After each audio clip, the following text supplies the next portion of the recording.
최근 중국 광시정족 자치구에서 포착된 영상입니다. 순식간에 불어난 물살에 자동차들이 휩쓸리는 모습이 담겼습니다. 고립된 주민들은 구조대의 보트에 의지해 겨우 빠져나왔습니다.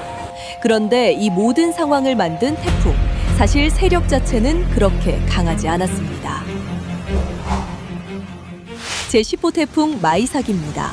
이 태풍은 이달 3일 먼저 하이난을 지나갔고 다음 날 밤에는 베트남 북부 해안을 덮쳤습니다.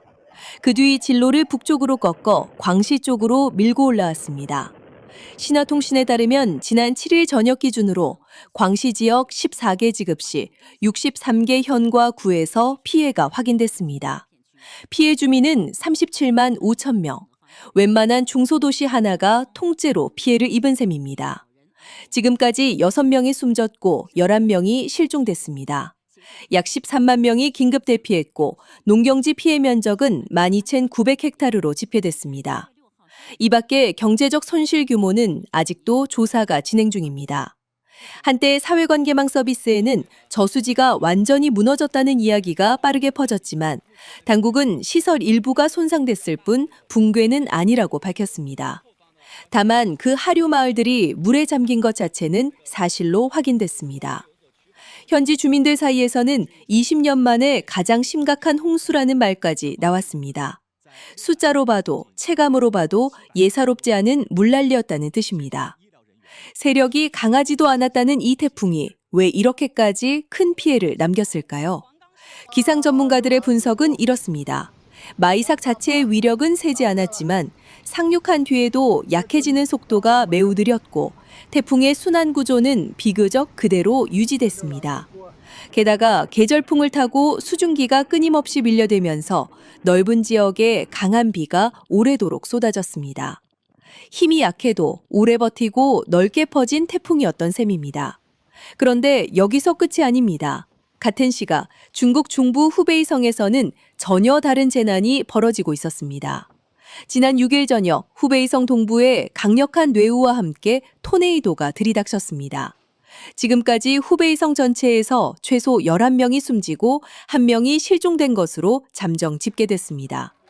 구조와 복구 작업이 진행 중이며 피해 규모는 계속 확인되고 있습니다.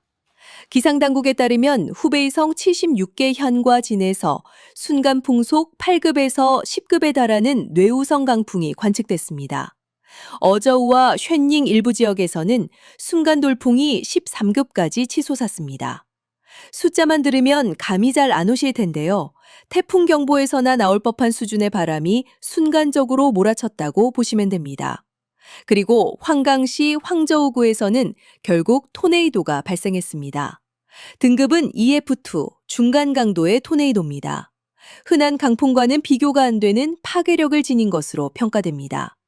황강시 현장 지휘부에 따르면 이 토네이도 하나로 4명이 숨지고 1명이 실종됐습니다.